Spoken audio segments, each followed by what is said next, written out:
दोस्तों आज हम एक्सप्लेन करने वाले हैं लव डेस्टिनी के एपिसोड नंबर 5 की कहानी को।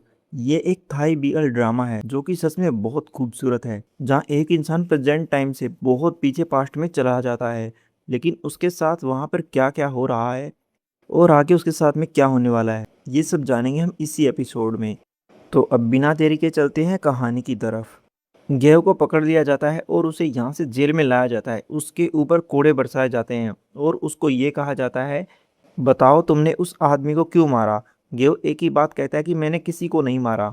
रुएंग पुलिस वाला वो भी यहीं पे खड़ा है और उसका जज वो भी यहीं पे खड़ा है। जज कहता है कि जब तक ये कबूल नहीं कर लेता तब तक इसे पीटते रहो। इससे हमें पता चलता है कि अब गेव के लिए बहुत ज़्यादा मुश्किल खड़ी होने वाली है। गेव अपने उन मोमेंट को याद करने लग जाता है जब वो बार के अंदर उस एस्ट्रोलॉजर के पास में बैठा हुआ था। तो एस्ट्रोलॉजर ने उससे एक ही बात कही थी कि तुम्हें बेवजह झूठे केस में फंसाया जाएगा, बस तुम्हें उस टाइम पे शांत रहने की ज़रूरत है और वो समय भी तुम्हारा निकल जाएगा। इसी वजह से गेव पूरी तरह से शांत रहता है। जज बाहर रूम में आकर बैठ जाता है, तभी उसके पास में डच आ जाता है और डच कहता है कि गेव पूरी तरह से निर्दोष है, क्योंकि मुझे गेव के बारे में पता है। जिस दिन उस आदमी की मृत्यु हुई, उसको मारा गया था, उस दिन गेव हमारे पास में था। हम सभी पार्टी कर रहे थे और गेव पूरी तरह से नशे में था। वो तो घर से बाहर ही नहीं निकला। मुझे नहीं पता कि उस आदमी को किसने मारा होगा। तो रुएंग सोच में पड़ जाता है कि आखिर उस आदमी को चाकू से कौन मार सकता है। लेकिन ठीक उसी वक्त फाल्कन वहाँ पे आ जाता है और फाल्कन यहाँ जज से अकेले में बातचीत करता है और जज को ये कहता है कि जो गेव है वो पूरी तरह से निर्दोष है, क्योंकि गेव ने उस आदमी को नहीं मारा। फाल्कन आगे जज को ये भी कहता है कि जो इंसान मारा गया है वो एक कुख्यात चोर था। अगर वो मर गया है तो इससे अच्छी और क्या बात हो सकती है। गांव के लोग अब शांति से सो सकते हैं। कोई फर्क नहीं पड़ता कि उसको किसने मारा है। जज कहता है कि हाँ, ये बात तुम्हारी सही है कि वो आदमी चोर था, लेकिन अपराधी कौन है हमें ये भी पता चलना चाहिए। हमें तो पता ही है कि उस आदमी को मारने के पीछे इस फाल्कन का ही हाथ है, लेकिन फाल्कन इस टाइम पे ये बात नहीं बता रहा। फाल्कन बस एक ही बात बोल रहा है कि गेव को छोड़ दो, वो निर्दोष है। लेकिन जब जज नहीं मानता तब फाल्कन आखिरकार बोल ही देता है कि उस आदमी को मैंने मारा था। तब तक मैरी भी इसी पुलिस स्टेशन में आ जाती है और वो भी गवाही देती है। वो कहती है कि हाँ, फाल्कन सही कह रहा है, उस आदमी को फाल्कन ने ही मारा है और फाल्कन ने ये सब अपनी आत्मरक्षा के लिए किया था, क्योंकि वो आदमी फाल्कन को उसी वक्त मार सकता था और इसमें फाल्कन की कोई गलती नहीं है। मैरी गवाही देकर स्टेशन से बाहर आ जाती है और फाल्कन जज के सामने बैठा रहता है और वो अपने सोने की मोहरें निकालता है और ये मोहरें जज को देता है और कहता है कि तुम ये रख लो। जो भी बातचीत हुई है वो हम दोनों के बीच में रहेगी, यहाँ तक कि रेउंग को भी इस बारे में पता नहीं चलेगा। जज कहता है कि मैं ये सब नहीं ले सकता, क्योंकि ये नियमों के खिलाफ हो जाएगा।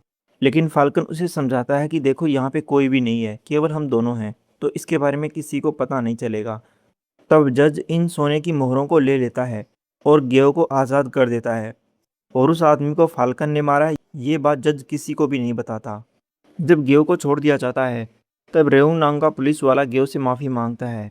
यहाँ पर डच भी खड़ा है जो फाल्कन से पूछता है कि तुमने जज को कैसे विश्वास दिलाया कि गेव निर्दोष है। फाल्कन कहता है कि जो मुझे सही लगा मैंने वही काम किया। रेउंग बाद में यहाँ से मार्केट में चला जाता है। वहाँ पर उसे रास्ते में वार्ड मिल जाता है। वार्ड अपने नौकर के साथ में आया हुआ था। नौकर को कहता है कि तुम एक बार नाव पे जाओ, मैं रेउंग से बात करके आता हूँ। और वार्ड रेउंग से पूछता है कि तुम्हारा आजकल क्या चल रहा है। रेउंग बताता है कि हमने गेव को पकड़ा था और हमने उसकी बहुत ज़्यादा पिटाई भी करी ताकि वो ये कबूल कर ले कि उस आदमी को गेव ने मारा है। लेकिन बाद में फाल्कन वहाँ पे आ गया था और हमें नहीं पता कि हमारे जज ने गेव को क्यों छोड़ दिया और फाल्कन के बीच और हमारे जज के बीच क्या हुआ था। अब तो हमने गेव को रिहा कर दिया और उसका भाई डैच गेव को लेके जा चुका है। वार्ड थोड़ा उदास सा फेस करके यहाँ से दवाइयों की दुकान पे आ जाता है और वहाँ पे दवाई खरीदने लगता है। तब तक हम रेउंग को देखते हैं। वो भी यहाँ से एक मिठाई की दुकान पे चला जाता है और वहाँ पर अपनी पसंदीदा मिठाई खरीद लेता है और इन दोनों मिठाइयों को लेकर वो वार्ड के पास में आता है और कहता है कि ये मिठाई मैं तुम्हारे लिए लेके आया हूँ, चलो तुम खा लो। लेकिन वार्ड उन मिठाइयों को नहीं खाता। ऐसा लगता है कि वो रेउंग से थोड़ा बहुत नाराज़ है। वार्ड रेउंग से इस मिठाई के बारे में पूछता है कि तुम हमेशा यही मिठाई क्यों खाते रहते हो, आखिर क्या चीज़ है ये। तो रेउंग कहता है कि ये मिठाई मैं बचपन से ही खा रहा हूँ, लेकिन इस मिठाई का जो मीनिंग है वो सच में बहुत अच्छा है। इस मिठाई का मतलब होता है कि अटूट प्रेम। तो ये वार्ड नाम का लड़का कहता है कि फिर तो मैं भी इसी मिठाई को खाऊंगा और वो मिठाइयों वाली दुकान पर जाकर ये मिठाई मांगने लगता है। और रेउंग जहाँ पर बैठा हुआ था वो दवाइयों की दुकान थी। तब तक दुकानदार रेउंग को कहता है कि वार्ड कहाँ पे चला गया, मैंने उसकी दवाइयाँ निकाल दी हैं। लेकिन रेउंग को एक बात समझ में नहीं आई कि वार्ड आखिर यहाँ पर ये दवाइयाँ लेने क्यों आया है। तब तक गेहो को देखते हैं, डैच उसे अपने घर पे ले आता है। सभी लोग परेशान हैं, खासकर जो डैच की माँ है जंपा, वो बहुत ज़्यादा परेशान है। ओख्या कहता है कि चलो अच्छा हुआ, हमारा बेटा गेहो का नाम पुलिस स्टेशन से क्लियर कर दिया है। और गेहो को डैच उसके कमरे में ले आता है। यहाँ पर नौकर चाकर भी हैं, क्योंकि गेहो की पिटाई हुई है, उस वजह से गेहो ठीक से चल भी नहीं पा रहा था। डैच अपने नौकर यम और पिन को कह देता है कि तुम लोग चले जाओ, मैं इसको संभाल लूंगा। तब दोनों नौकर वहां से चले जाते हैं। डैच यहाँ पर एक काढ़ा बनाता है और गेहो की शर्ट उतारता है और उसकी पीठ के ऊपर जो घाव बने हुए थे कोड़े मारने से, वहां पर वो उस काढ़ा को लगा देता है ताकि गेहो जल्दी ठीक हो जाए और उसके घाव भर जाएं। साथ ही साथ गेहो को ये भी कहता है कि मैंने तुम्हारे लिए खाना बनवाया है, तुम ये खाना खा लो।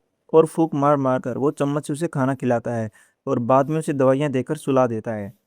जब गेव सो जाता है तब वो कलम उठाता है और कविताएं लिखने लगता है कि तुम अपना सर मेरी गोद में रखो, मैं तुम्हारी रक्षा करता रहूंगा जब तक कि पो का महीना पूरा नहीं हो जाता। पो का महीना होता है दिसंबर का महीना। तब तक मैं तुम्हारी रक्षा करता रहूंगा, आखिर तुम्हें इतना कष्ट क्यों झेलना पड़ता है। ये सब बातें वो अपनी कविता में लिख रहा था और बाद में डैच गेव के सर को अपनी बाहों में रख लेता है, अपनी गोद में रख लेता है और उसके सिर को सहलाने लगता है। और डैच मन ही मन सोचने लग जाता है कि गेव ने इस तरह की बातें क्यों करी, कि वो गेव है ही नहीं। और डैच शुरू से लेकर आखिर तक मोमेंट याद करने लग जाता है। जब डैच नहाया करता था तब उसने ये कहा था कि मैं गेव नहीं हूँ। गेव ने एक बार अपने ऊपर बिजली गिरवाने की भी कोशिश की थी और ये कहा था कि मैं इस दुनिया से नहीं आया, मैं वापस मेरी दुनिया में जाना चाहता हूँ। और उस वक्त ये दोनों एक दूसरे के ऊपर गिर गए थे। एक रात ये दोनों तारे भी देख रहे थे। उस वक्त भी गेव ने ये की बात कही थी कि मेरे शहर से ये तारे नहीं दिखते, क्योंकि मेरे शहर में पूरा दिन रोशनी रहती है। और तो और गेव ने ये भी कहा था कि तुम लोगों ने जो प्रार्थना करी थी उसकी वजह से किसी इंसान को सदियों दूर भेज दिया। और डच को आज तक गेव की इन बातों का मतलब बिल्कुल भी समझ में नहीं आया। साथ ही साथ डच उन मोमेंट्स को भी याद करता है जब वो दोनों एक दूसरे के करीब आ गए थे, जैसे ड्रिंक करने के बाद डच का गेव की बाहों में सोना। और जब डच पानी में डूब गया था तब गेव ने उसे सीपीआर दिया था। और डच इन सारे मोमेंट्स को यहीं पर बैठा बैठा सोच रहा था। उधर हम पीसरी को देखते हैं, वो भी यहाँ से एक राजा के सामने गया हुआ है। इस राजा का पार्न नाम है और पीसरी के साथ साथ में उसका पिता भी गया हुआ है जिसका ओक्या नाम है। पीसरी एक कवि है, उस वजह से वो यहाँ पे कविताएं गाकर सुनाता है। पार्न नाम का जो राजा है उसके पास में दूसरे कवि भी आए हुए हैं, लेकिन उसे पीसरी की कविताएं सच में अच्छी लगती हैं। इसीलिए ये पार नाम का राजा अपनी अंगूठी निकालता है और पीसरी को दे देता है और ये कहता है कि आज से तुम एक शाही राजघराने के कवि होगे। तुम्हारी जिंदगी आज से दूसरों की तरह नहीं होगी, बल्कि तुम एक राजघराने की जिंदगी जिया करोगे और आज से तुम मेरे कवि हो। इस चीज़ से पीसरी बहुत ज़्यादा खुश होता है, क्योंकि इस जगह तक आने के लिए बहुत ज़्यादा लोग मेहनत करते हैं और केवल एक दो ही सिलेक्ट होते हैं। राजा पारंग ओकया से ये भी कहता है कि तुम्हारे पास में दो तीन बेटे हैं, लेकिन मैंने सुना है कि एक बेटे के पास में दिव्य शक्तियां हैं, वो दूसरी भाषाओं को भी जानता है। अगर ऐसा सचमुच है तो उसे एक बार राजघराने लेकर आओ, मैं उससे जरूर मिलना चाहूंगा। ओक्या कहता है कि ठीक है महाराज, मैं मेरे बेटे गेव को आपके पास में जरूर लाऊंगा। तब तक यहाँ पर कुछ और लोग आ जाते हैं, उसी वजह से पी श्री को यहाँ से जाना पड़ता है। जो आदमी अभी अभी आया है उसका लेक नाम है। अभी जो लेक नाम का आदमी आया है, राजा पारन उससे पूछता है कि क्या तुम अभी भी अपने उसी जवाब पर कायम रहोगे। तो लेक नाम का आदमी कहता है कि हाँ, मैं उसी जवाब पर कायम रहूंगा। उस वजह से लेक की आंखों में भी आंसू आ जाते हैं और पारण की भी आंखों में आंसू आ जाते हैं। एक जगह पे हम कमल के फूलों को देखते हैं, वहां पर एक लड़की बैठी हुई है और हमारा पी श्री इस लड़की के पास में आ जाता है। पी श्री इस सुंदर लड़की के पास में बैठता है और इसे बातचीत करता है। वो कहता है कि क्या कमल के फूल सुंदर नहीं है, तुम इतनी उदास क्यों बैठी हो। और मैं तो यहाँ से गुजर रहा था, आपको चौंका देने का मेरा कोई इरादा नहीं था। पी श्री एक कवि है, इसी वजह से वो इस सुंदर लड़की के हाथ में जब फूल देखता है तो कहता है कि क्या मैं आपके हाथ में जो फूल है उसकी तारीफ कर सकता हूँ। वो कहती है कि इसमें सुंदर बचा ही क्या है, ये सुंदर तो तब था जब ये अपनी जगह पर था, इसको तोड़ लिया गया है, अब इसमें सुंदर कुछ भी नहीं बचा। पी श्री जवाब देते हुए कहता है कि जिन हाथों ने इसको तोड़ा है उन हाथों को थोड़ा सा बचकर रहना चाहिए। ये लड़की कहती है कि जब तक किसी इंसान को चुना न जाए तब तक उस इंसान को पता नहीं होता कि उसके साथ में अच्छा होगा या बुरा होगा। कमल की जो नीचे की कली होती है, जब तक उसके अंदर कमल नहीं खिलता तब तक उसके भाग्य का कुछ नहीं पता होता। तब तक इसी तरफ एक प्रिंस नोई नाम का लड़का इसी तरफ आ रहा था। ये लड़की कहती है कि अब मुझे जाना चाहिए। तीसरी इस लड़की से पूछता है कि हे सुंदरी, तुम्हारा नाम क्या है। तब ये लड़की अपना नाम बता देती है कि मेरा जैम नाम है, और इतना बोलकर ये लड़की चली जाती है। लेकिन प्रिंस नोई ये सब देख लेता है। अब जो जेम्पा नाम की औरत है उसके पास में दो औरतें आती हैं। दरअसल जो राजा पार्न है ये उसके घर से आई हैं और पूछती हैं कि आजकल ओक्या का काम किस तरह से चल रहा है। जेम्पा बताती है कि ओक्या को बहुत ज़्यादा काम हो चुके हैं। मैं तुझे हर वक्त कहती रहती हूँ कि तुम बहुत सारे कामों को कम कर दो ताकि तुम आराम से यहाँ वहाँ घूम सको। ये औरत जेम्पा से गेो के बारे में पूछती है। तो जेम्पा कहती है कि गेो मेरा सौतेला बेटा है। उसके माता पिता नहीं थे और मैंने ही उसे पाल पोस के बड़ा किया है। वो मुझे सबसे प्यारा लड़का है और उसे तो बहुत सारी विदेशी भाषाओं का ज्ञान भी है। ये औरत कहती है कि मैंने ये भी सुना है कि आपने उसे घर से निकालने की कोशिश करी थी। जेम्पा कहती है कि ऐसा कुछ भी नहीं है, मैं उसकी माँ हूँ तो कभी कभार डांट भी देती हूँ। लेकिन उसे विदेशी भाषाओं का ज्ञान होने के साथ साथ बहुत ज़्यादा तजुर्बा भी है। वो आपके राजा की सेवा करके बहुत खुश होगा। तब तक हम गेो को देखते हैं जो एक जगह पे बैठा हुआ है। वो सोच रहा है कि जो मेरी दादी है उसका क्या हुआ होगा, मेरी दादी ठीक भी हुई है या नहीं हुई। तभी यम उसके पास में खाना लेके आता है। गेओ कहता है कि मुझे भूख नहीं है। यम कहता है कि ये जेम्पा ने आपके लिए बनाया है। तब गेओ कहता है कि फिर तो मैं इस खाने को जरूर खाऊंगा, और वो जल्दी से इस खाने को खाने लगता है। साथ ही साथ दवाइयाँ थी वो भी दवाइयाँ ले लेता है, क्योंकि जो जेम्पा आज से पहले उसे घर से निकालने में लगी हुई थी, अब वही जेम्पा अपने बेटे गेओ की कदर करने लगी है। उधर हम प्रेजेंट टाइम में देखते हैं जहाँ पर एक डॉक्टर वायु नाम का लड़का आया हुआ है। वो कुछ दिनों पहले ही हॉस्पिटल में भर्ती हुआ है। एक्चुअल में वो एक नर्स है और बहुत सारी फीमेल नर्स उसकी दीवानी हो चुकी हैं जो उसके साथ में सेल्फी ले रही हैं। तभी वहीं पर डॉक्टर रीच आ जाता है। डॉक्टर रीच कहता है कि ये सब क्या है। तब एक नर्स बताती है कि ये लड़का नया नया भर्ती हुआ है और सारी नर्सेज इस नर्स की दीवानी है, और ये वायु नाम का लड़का तो अपने काम में भी बहुत अच्छा है। तब रिच नाम का डॉक्टर वायु के ऊपर गुस्सा करता है और कहता है कि तुम ये सब क्या कर रहे हो। तुमने सभी लोगों को इकट्ठा कर रखा है, जाओ अपने काम से काम रखो। और हमें पता चलता है कि ये वायु नाम का जो लड़का है ये पास्ट के अंदर वार्ड का रोल निभा रहा है। और रिच का तो हमें पता ही है कि पास्ट के अंदर ये एक पुलिस वाला रेउंग है। अगले दिन हॉस्पिटल के अंदर कुछ पेशेंट आए हुए थे और वायु उनका इलाज कर रहा था।